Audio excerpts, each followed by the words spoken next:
Una sa lahat, kailangan makilala natin ang ating tagapaglikha. Una sa lahat, dapat ito unang-una ang mangyari sa atin, na makilala natin ang nag-iisang tunay na Diyos. Bakit napakahalaga nito? Sa aral ng Islam, sinabi ng Allah sa banal na Quran, "Inna Allaha la yaghfiru ayyushraka bih wa yaghfiru ma duna dalika liman yasha." Sa pinakamalapit na kahulugan sa ating wika, sinabi ng Allah, katotohanan, kaya ko kayong patawarin sa anumang kasalanan na nagagawa niyo kung nanaisin ko, maliban sa isang kasalanan yung pagbibigyan niyo ako ng katambal sa pagsamba. So mga mahal na tagapakinig, napakaliwanag, napakalinaw ng talatang ito na ang ating mga magagawang kasalanan ay may kapatawaran. Ang hindi mapapatawad yung kikilala tayo ng ibang Diyos bukod sa Kanya. Kaya napakahalaga po, una sa lahat, makilala natin ang ating tagapaglikha. Marami sa atin mga kababayan na may tinatawag silang Diyos. May tinatawag silang tagapaglikha. Ang katanungan, ang tinatawag mo ba at ang kilala mo bang tagapaglikha, siya yung lumikha sa lahat ng bagay? Nakikita man natin at hindi nakikita. Siya ba yung nagpahiram ng ating buhay? Dahil batid natin lahat ng buhay natin ay hiram lang. Hindi ito atin. Dahil kung ang buhay ko ay akin na, sasabihin ko sa buhay ko, my life, don't grow old. Akin ka eh. Buhay ko, huwag mo akong iwanan. Akin to eh. Pero no, hiram lang natin ang ating buhay. So kaya kinakailangan sa aral po ng Islam, sino itong nagpahiram ng ating buhay?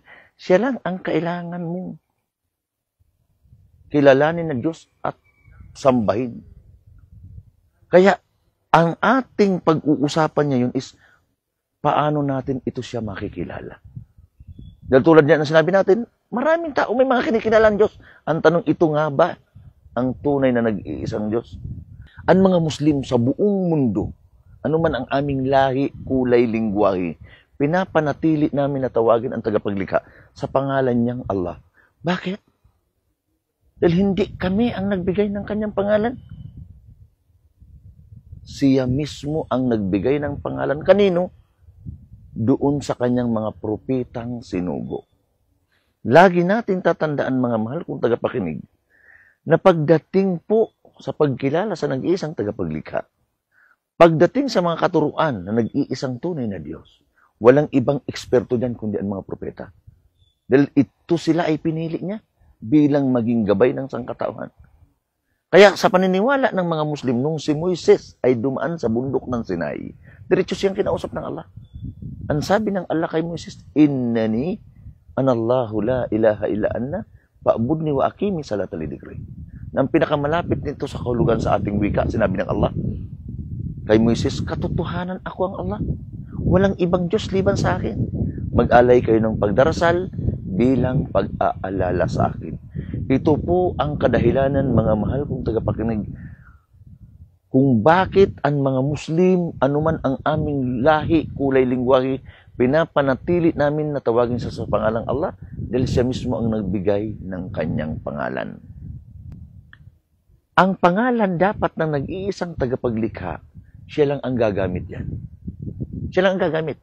Huwag mong ipapagamit ang pangalan niya sa kanyang manilig. Nung hindi pa ako Muslim, tinuruan ako na ang Diyos ko ay si Jesus. So yun ang sinasamba ko dati. Ipinangalan ang pangalan Jesus sa mga nilikha. Kaya may tao ang pangalan niya Jesus.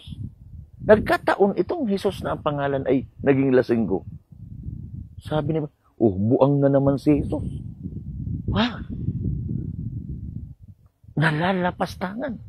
Jesus, ipinangalan sa tao.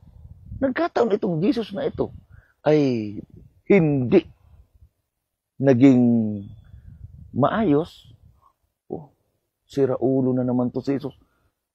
Mga mahal kong tagapakinig, ito ang isang bagay na hindi na pag-iingatan ng iba. Kaya sa Islam, walang ibang gumagamit ng pangalang Allah, siya lang.